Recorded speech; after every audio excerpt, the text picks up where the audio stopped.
Naniniwala po ba kayo sa aswang? Ako noon hindi, dahil lumaki naman ako sa Manila na kung saan napakaraming tao kahit gabi nasa paligid. Kaya hindi talaga ako naniniwala noon sa mga aswang. Pero syempre, palagi naman akong nanonood noon ng mga kwentong aswang at nakakabasa rin ng mga fictional stories about sa kanila. Especially noong college. Meron kaming Filipino urban legends sa discussions namin noon sa creative writing subject namin. So, pamilyar naman talaga sa akin ang mga ito. Ngunit syempre dahil wala naman akong karanasan, ay hindi talaga ako naniniwala dito. Nagbago lahat iyon noong naimbitahan akong magbakasyon sa probinsya ng aking katrabaho, si May. Admin assistant ang trabaho ko noon sa Ayala at siya naman ay receptionist. Isa lang ang company na pinagtatrabahuan namin at dahil sa isa sa mga benefits ay vacation leave, ay sinamantala ko na. Inaya ako ni May sa kanila. Actually, umalis kami sa Manila ng Thursday early morning. Balik din namin ay Monday. Very long weekend vacation kumbaga. Taga Mindanao si May, kung saan banda ay hindi ko nababanggitin. Super excited ako noon. Noon lamang kasi ako makakapunta sa probinsya ngayon. Hanggang sa panahong ito, kasi ang pinakamalayo pa lang from Manila na napuntahan ko ay Tagaytay, Cavite, Laguna. Ni hindi man lang nga ako nakakaabot pa sa Quezon, samantalang kung tutuusin ay ang lapit lang noon. Nagkita kami ni May sa domestic airport sa Pasay. Mahigit 1 hour lang ang flight at tulog kaming pareho the whole time. Almost 8 a.m. noong nakalanding na ang eroplano sa kanila. Akala ko ay konting kembot na lang ay nasa bahay na kami ni May. Nasabihan niyang matalino ako, ngunit sa mga importanteng bagay gaya nito ay ang tanga ko. Ni hindi man lang ako nagtanong kay May kung paano ba talaga kami makakarating sa kanila. Ang alam ko lang, 1 hour flight, then andun na. Sumakay kami ng tricycle na nakapila sa labas lang ng airport. Sabi ni May, ihatid daw kami sa port. Port, friend? Sasakay po ba tayo ng barko? Gulat kong tanong. Hindi naman ako pagod dahil nakatulog nga ako buong flight at excited. Kaso ang sakit ng sinag ng araw kaya gusto ko sanang makapasok agad sa aircon room. Paglabas lang namin sa airport ay tagaktak na agad ang pawis ko.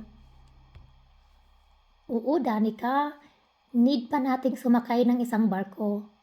Short distance lang naman. Short distance ay 2 hours. 2 hours kaming nasa isang maliit na barkong motor na pampasahero. Okay naman sana kasi dahil sa hangin ay hindi ako nagpawis. Kaso umaalingaso naman ang iba't ibang klase ng istang tuyo na inaangkat daw paninda doon sa lugar nila. Sakto din na medyo nasa dulo kami ng barko at amoy na amoy ko ang krudo kaya hindi talaga naging maganda ang pakiramdam ko. Dumating na nga kami sa kanilang isla. Nawala na ang pag-asa ko na makapagpahinga sa air-conditioned room at napakaliit ng isla na yon. At malamang baka wala din doong kuryente. Ang tanga ko talaga ni hindi man ako nagtanong kay May. Ang isip ko lang talaga exotic vacation kasi probinsya. Talagang exotic nga. Ang nakakaloka pa ay sumakay pa kami sa likod ng isang motor papasok sa isla. Huminto ang motor sa may paanan ng bundok at doon na lang daw ang kaya niya. Hindi na makakapasok ang motor sa loob ng gubat. Mabait naman si Manong driver habal-habal. Nagpaalam siya ng magalang sa amin at umalis na. Hindi naman sa nahihiya akong manumbat kay May. Ngunit wala na rin naman akong magagawa. A part of me ay na-excite din. Malaking hassle lang talaga dahil hindi ito ang ina-expect ko. Pero talagang napakaganda ng kanilang isla. Masasabing parang Virgin Island talaga doon. Napakasariwa ng simoy ng hangin. Mainit kasi tanghaling tapat Pero di naman talaga ako pinagpawisan dahil sa malamig at napaka-presko na hangin. Nag-hiking kami ni May papunta sa kanila. Matagal ko na rin ka-workmate si May. Mga 1 year na rin siguro. Kung titingnan ko siya o sa pagkakakilala namin sa kanya, parang hindi siya bagay na lumaki sa lugar na ito. Maputi si May, matangos ang ilong, makinis ang balat. Parang hindi bilad sa araw kumbaga. Marunong ding maglagay ng makeup si May kasi nga diba receptionist siya. May fake lashes pa nga siya. Kaya hindi ko talaga maisip na doon siya lumaki sa isla o gubat ba yun. Pasensya ka na Danica. Kanina pa ako nag-aantay ng sumbat mo friend dahil for sure hindi mo ito ina-expect. Pero ang bait mo. Oo friend, medyo challenging pala ang papunta sa inyo. Pero in fairness, kung nasabi mo ito sa umpisa ay malamang wala ako dito. Tumawa ako. Ang tamad ko kaya sa mga ganito. Pero talaga ang ganda ng lugar nyo. Paradise. Oo friend, paradise talaga dito. Kasi konti pa lang ang mga tao kaya wala pang polusyon. Ako ba ang unang kaibigan na isinama mo dito? Ay hindi, yung best friend ko sa college. Nakapunta na rin siya dito. Saan nag-work ang best friend mo? Nasa Singapore na siya ngayon.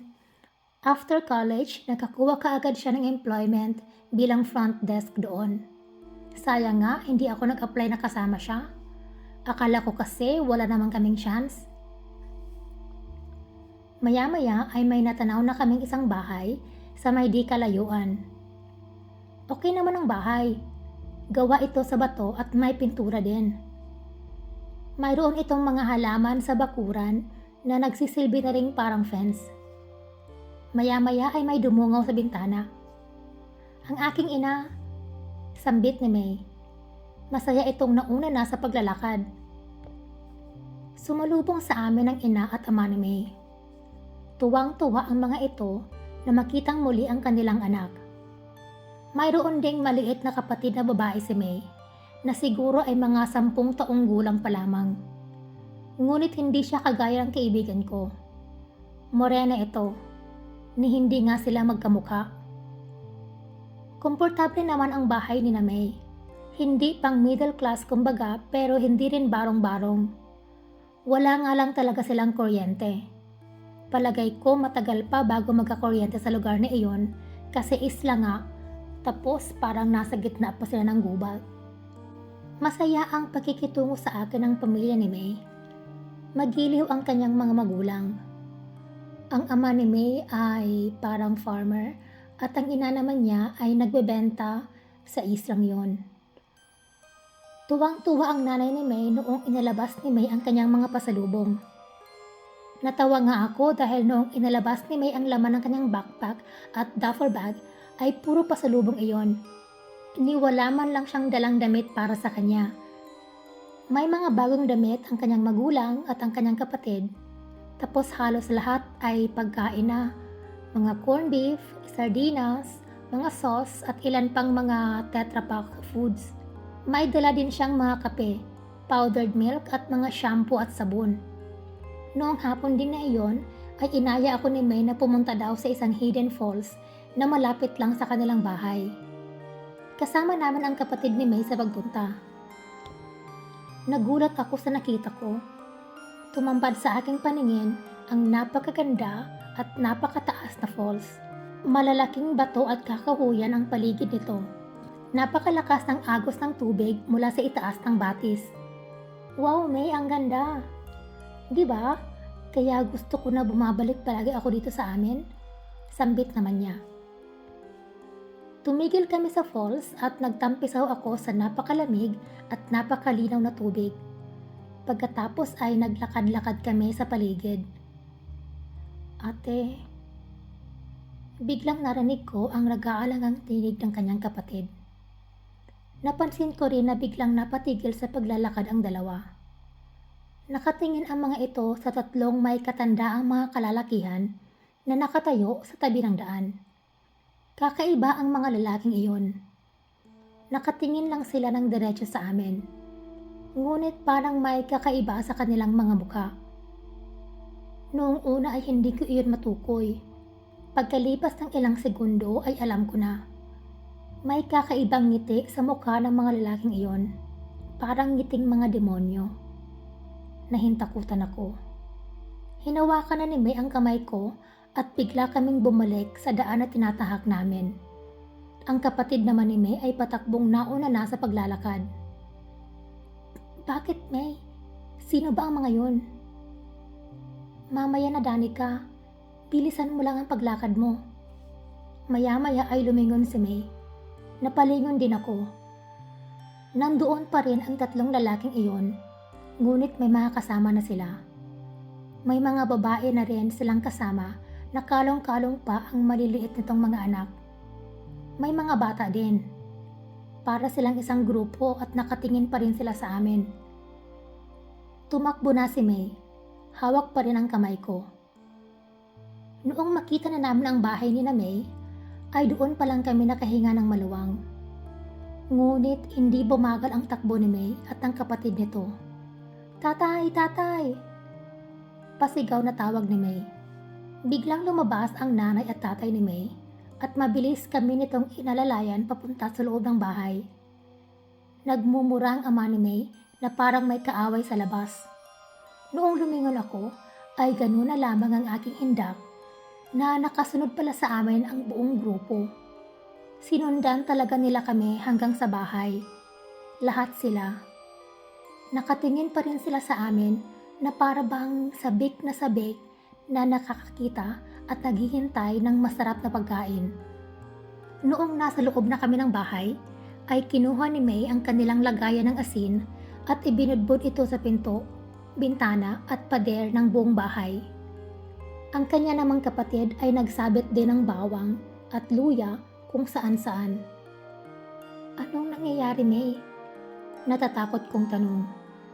Huwag kang mag-alala. May kinuha si May na isang kwintas na may itim na batong palamuti at ibinigay niya iyon sa akin. Pasensya ka na, Danica. Hindi naman ito palagi nangyayari kaya nakalimutan ko.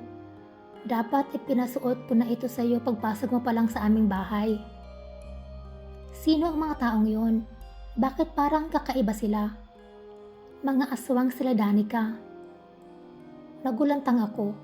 Mga aswang? Gusto ko pa sanang tumawa dahil sa ibang pagkakataon ay para itong isang biro. Ngunit nakita ko mismo ang mga taong iyon at nakita ko kung paano apektado sina Danica sa biglang pagsulpot nila. Sinasabi ng isip ko na kailangan ko itong paniwalaan. Kaagad kong isinuot ang kwintas na bigay niya. May ibinigay din siyang itim pa rin na kulay na bato sa aking kamay.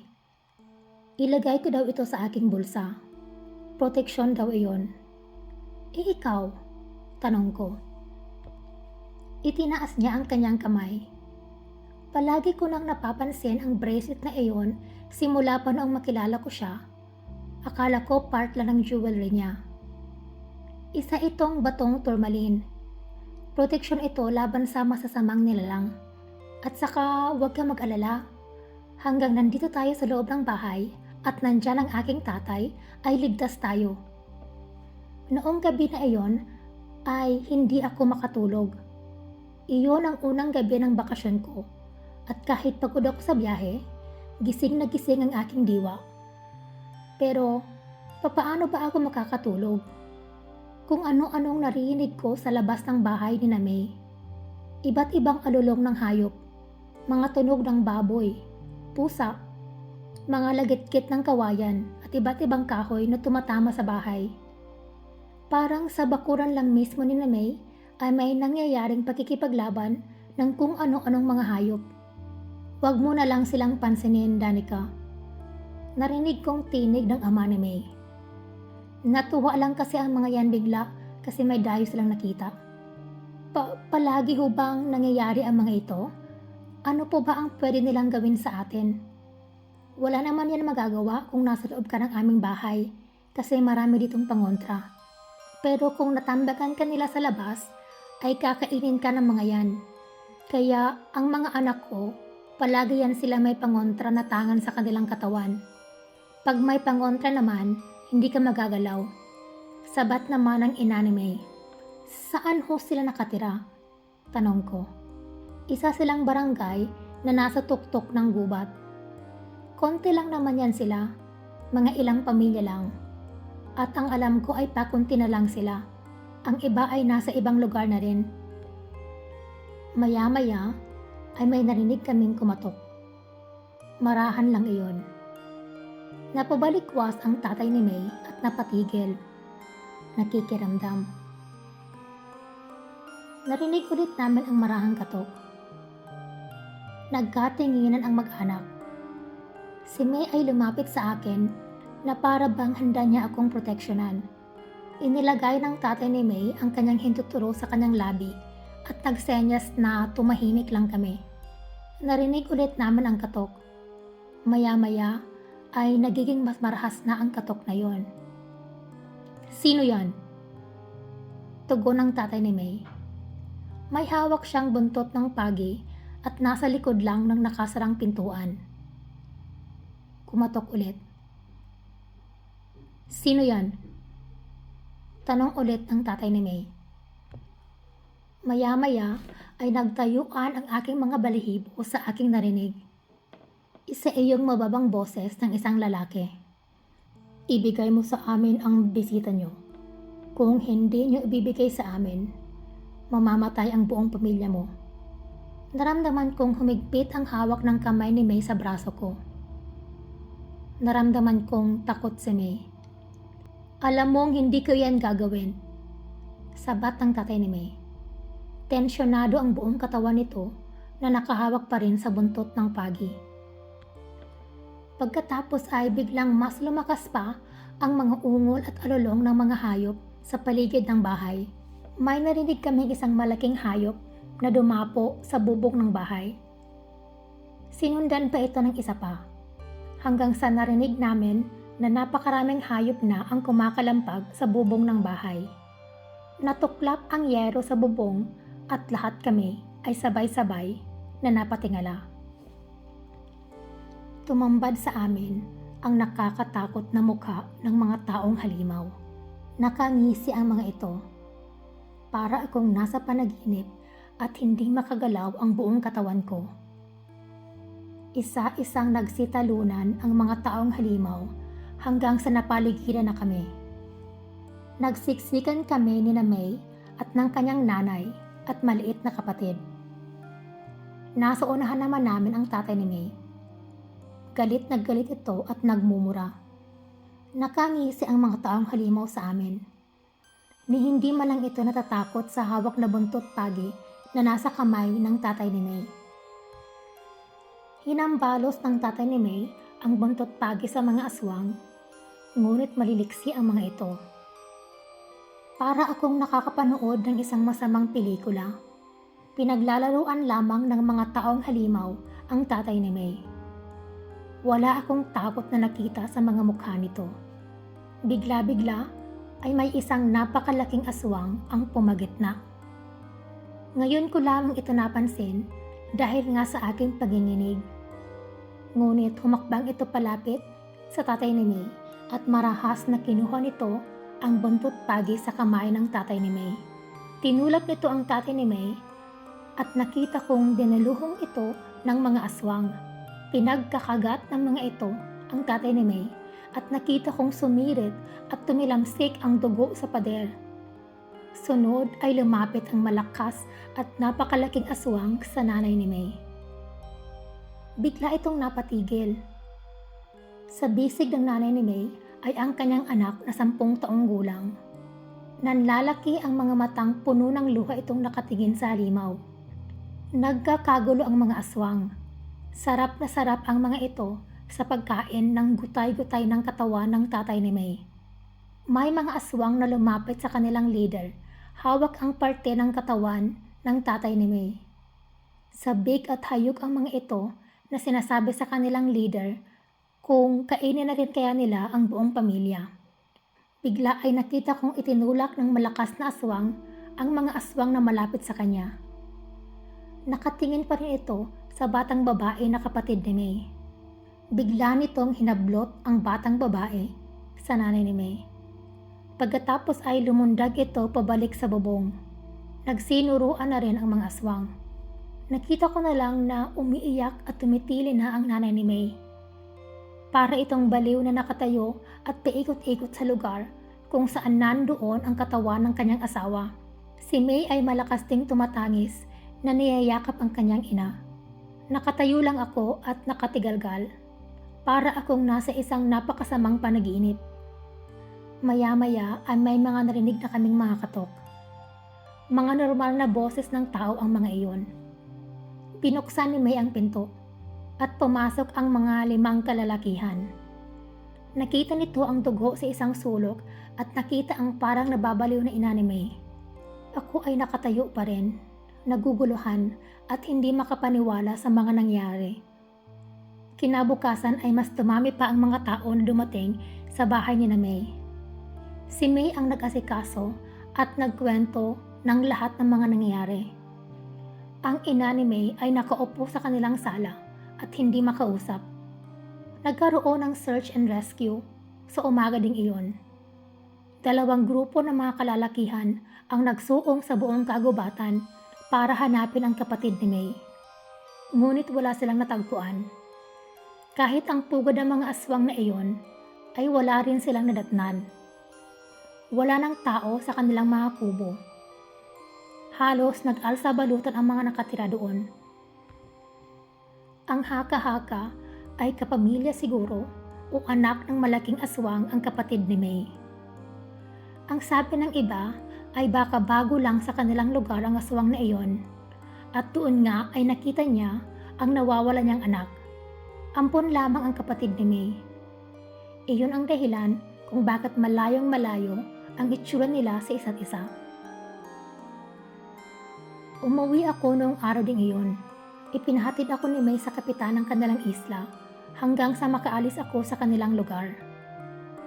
Pagdating ko sa lungsod, ay kaagad na akong nag-book ng flight pabalik sa Manila.